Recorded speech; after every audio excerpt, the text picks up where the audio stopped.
actually had this for so long. This is like the original Dysphoria hoodie. I'm taking it off because like it's really hot in here, so hold on, I'll be back. So going from your assigned gender at birth to being non-binary can be pretty intense and kind of confusing. Not the being non-binary bit, but just because every non-binary person kind of goes about their transition a little bit differently. And because most transitions we see, especially online, are those of binary trans people. And there are tons of videos out there about binary trans men and women talking about how to be the best man or the best woman that you could possibly be. And I thought, huh, why isn't there a non-binary version of that? And as a non-binary person who has been out for, oh god, like 8 years now, holy shit. I wish that I had this kind of video when I was first coming out. I'm gonna be getting into clothes, hair, makeup, medical transition, all of that jazz as a little non-binary starter kit. Everything a newly out non-binary person needs to know from a very seasoned non-binary being. I think clothing is one of the most important ways to express yourself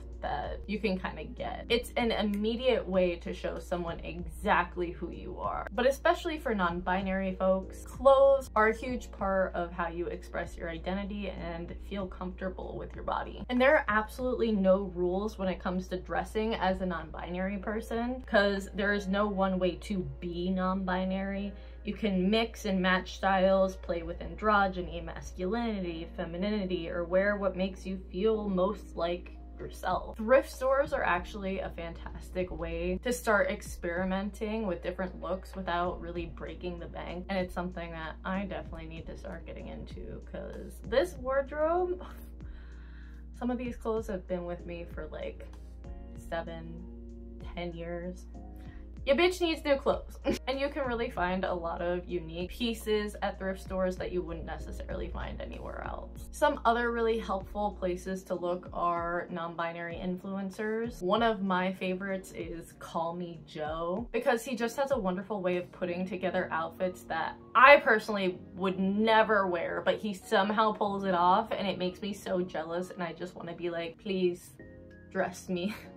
I need to learn your ways. Pinterest is another great resource to find inspiration while you're trying to find your style as a non-binary person. And I know for myself, I prioritize what feels comfortable on my body, so I really don't feel like I have a style, which kind of needs to change. I guess if you had to put a name to it, it would probably be like a 14-year-old boy from the 2010s. But above all else, wear what makes you feel comfortable and confident. Don't be afraid to experiment with different styles, mixing traditionally masculine or feminine clothing together. And remember, if you like to wear clothes of one of the binary genders, it does not make you that gender. Gender identity is different than gender expression. They're two different things. So hair can be a bit of a challenge for a lot of non-binary people who are just coming out. Hair has historically been a marker for your gender, especially across Western cultures, and we definitely still deal with a lot of that binary when it comes to hair and hairstyles. So I know for myself, when I was coming out, I immediately chopped off my hair,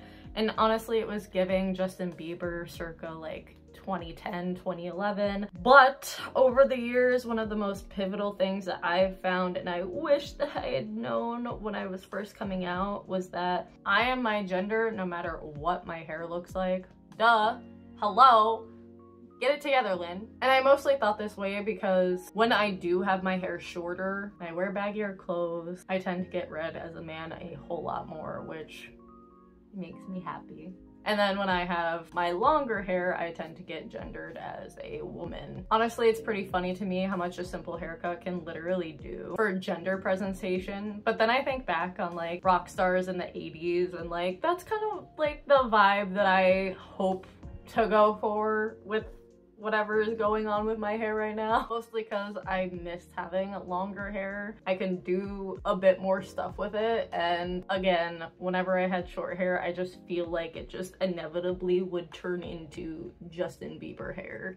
and I hated that. So for any newly out non-binary person, literally do whatever you want to your hair. You can grow it out, you can cut it, you can have a shag, a mullet, a bowl cut, you can take a pair of scissors and just hack at this. Do whatever makes you feel good and most comfortable with yourself and your body. Because again, at the end of the day, you are non-binary no matter what this looks like. I also would recommend, if you possibly can, finding a queer hairstylist to go to, especially when you're first coming out. If you go to a cis one, depending on what your gender is, they might give you a pixie cut or they might try to masculinize your hair. It's something that a lot of trans folks deal with, and so it's a lot easier to just go to a queer person who can help you figure that out a little bit better than a cis person can. Also, finding a really good reference pic helps a lot. You can find this on Google, Pinterest, Instagram, TikTok. And for all of my femme non-binary people out there, if you do want to grow out your hair, just remember that it takes time to do so. And if you're impatient like myself, wigs are an amazing resource if you have the funds to go about getting a wig. This also kind of goes for anyone who's a little bit of a gender fluid on the non-binary spectrum. Wigs are definitely your best friend and can help on dysphoria days if you lean one way or the other. Now we're gonna get into something that I know absolutely nothing about. So makeup is something that I personally have never really utilized when it comes to helping me feel more aligned with my gender. However, there are some amazing non-binary people who do amazing makeup. Whether it's a masculine look or a feminine look, makeup can really help with enhancing or hiding the features that you want it to. One of the absolute best people that I can think of that does this really well is a content creator by August Skies. I will link them down in the description because they have amazing tutorials of masculine makeup and feminine makeup, just to show you a little bit of how you can go about doing that if makeup is something you want to utilize during your transition. He does it so well. I literally, gender fluid people are kind of it, like, anyway. I would definitely check them out down in the description box below if anyone is looking for makeup to kind of help them out during the beginning of your non-binary transition. So medical transition is definitely something that I don't think is necessarily really talked about as much as it could be within non-binary spaces, only because I think a lot of non-binary think of medical transition as only really being for binary trans people. However, a lot of progress has been made on that front when it comes to the non-binary community. And let me just state, non-binary people are valid no matter what, whether they are on hormones or do any kind of surgeries. You don't have to medically transition for whatever reason and you are still valid as a non-binary person. However, for those NBs that do want to medically transition, it can be a good option to help alleviate dysphoria. Personally, I have always wanted to have top surgery ever since I found out about it, and I am currently in the talks with insurance and getting all of that kind of stuff, and we'll hopefully have a date soon. And for those of you who want top surgery, you don't have to be on hormones anymore in order to get it, which is a really big thing because I know a lot of non-binary people who happen to have chest. Not all of us want to go on hormones for, again, whatever reason, so it was kind of a gate-kept thing for a long time to specifically trans men who had been on hormones for, I think it was like a year or two you had to be before getting top surgery. Now a lot of surgeons don't have that requirement, so you can just get top surgery and not be on hormones. I personally adored seeing Ash Hardell's top surgery back in, oh my god, was it 2018, 2019 when they got theirs? Because I always thought you had to be on hormones and I didn't want that, but seeing them, like, that representation was so critical to me, and being like, yeah, I can do that and be comfortable in my body and not have to be on hormones. So that was a blessing. Now this is coming from someone whose perspective that I was born with the anatomy to have a chest that I would now like to get removed. So for those of you who would like a chest, HRT and breast augmentation would be an option for you. And speaking of HRT, it's definitely a lot more common now to see people microdosing both estrogen and testosterone.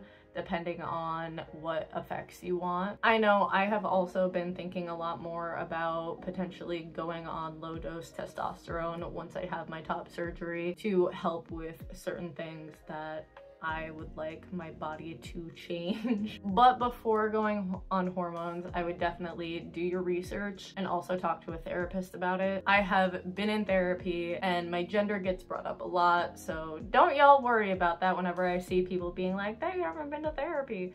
Trust me, I've been going for 2 years, I'm fine. But when looking more into low dose tea, TikTok was honestly a really, really good resource for me because I was able to see the effects, how long people have been on it, what their changes were. I was also able to find something else that you can potentially get on called finasteride, which does help mitigate certain changes that testosterone does, which are actually the changes that I've always been a little hesitant about.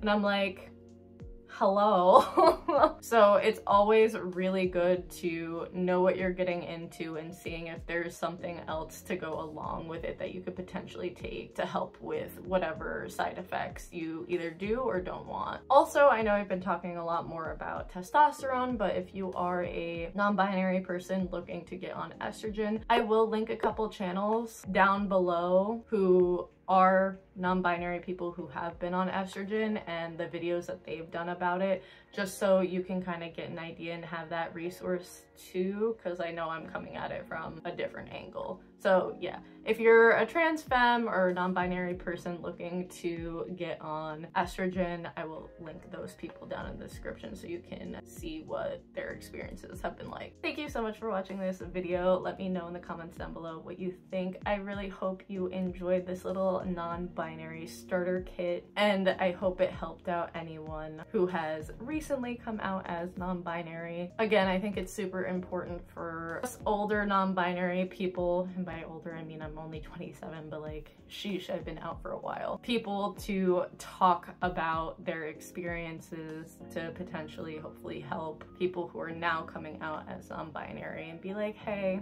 it gets better, and here's some things that I genuinely wish that I knew when I was coming out, so I could have calmed myself down a little bit better. And if you are non-binary and have tips that you wish you knew when you were just coming out, be sure to comment down below. I'm sure it'll help someone else out there. Thank you again, and I'll see you in the next video. Bye.